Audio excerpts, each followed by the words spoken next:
di dekat mereka. Jadilah Kapten Go bersama yang lain mengikuti polisi itu untuk masuk ke dalam mobil mereka. Ketika di dalam, mereka pun akhirnya menunjukkan identitas asli mereka yang adalah seorang polisi juga. Kelompok Kapten Go memutuskan memantau mereka di sebuah restoran ini sampai berhari-hari.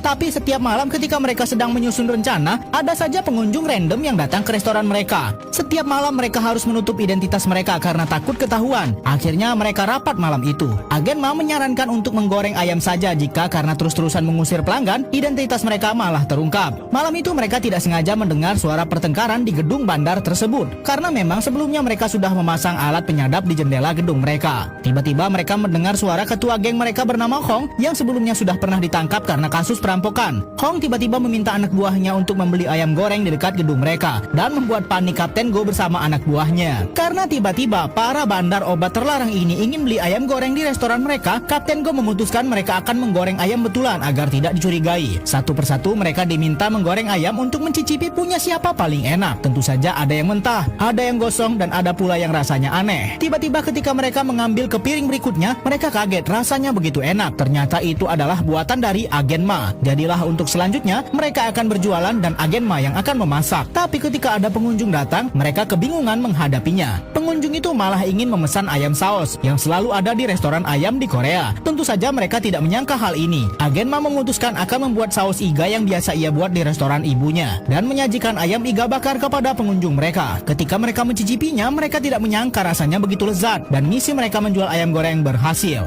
Anehnya, ketika mereka merasa bahagia, mereka baru teringat bahwa mereka adalah polisi, bukanlah penjual ayam. Esoknya tiba-tiba saja restoran menjadi ramai sekali pengunjung memesan ayam buatan Agen Ma yang terkenal enak. Tiba-tiba para polisi ini malah beralih profesi menjadi penjual ayam goreng terkenal di daerah mereka. Bahkan kapten mereka sampai melakukan dengan serius jualan mereka, sampai lupa bahwa mereka sedang mencari gembong obat terlarang. Tentu saja Agen Yung Ho tidak menyukai hal ini. Malam ketika Kapten Go pulang, akhirnya ia bisa memberikan hadiah kepada istrinya. Tentu saja istrinya kaget karena selama ini Kapten Go kalau pulang hanya membawa baju kotor saja. Esoknya di restoran, ada seorang produser TV ingin membuat dokumenter tentang restoran mereka ini. Namun tentu saja Kapten Go menolaknya karena nanti akan menjadi masalah serius. Ketika malam restoran sedang ramai, Agen Yung Ho yang selalu menunggu di mobil tidak sengaja melihat para mafia obat terlarang itu sedang akan pergi menggunakan mobil. Agen Yung Ho mencoba melaporkan kepada rekan-rekannya yang lain, tapi mereka semua malah sedang sibuk berjualan ayam goreng. Ternyata Mubai, pemimpin mafia ini ada di sana masuk ke mobil itu. Agen Yung Ho mencoba memotretnya diam-diam. Kemudian sendirian ia mengikuti mobil para mafia tersebut. Sayangnya ketika sampai di persimpangan, mobil itu berpisah ke simpang yang berbeda, membuat Agen Yung Ho kebingungan dan akhirnya kehilangan mafia itu. Ketika Agen Yung Ho pulang, ia dimarahi rekan-rekannya karena tidak membantu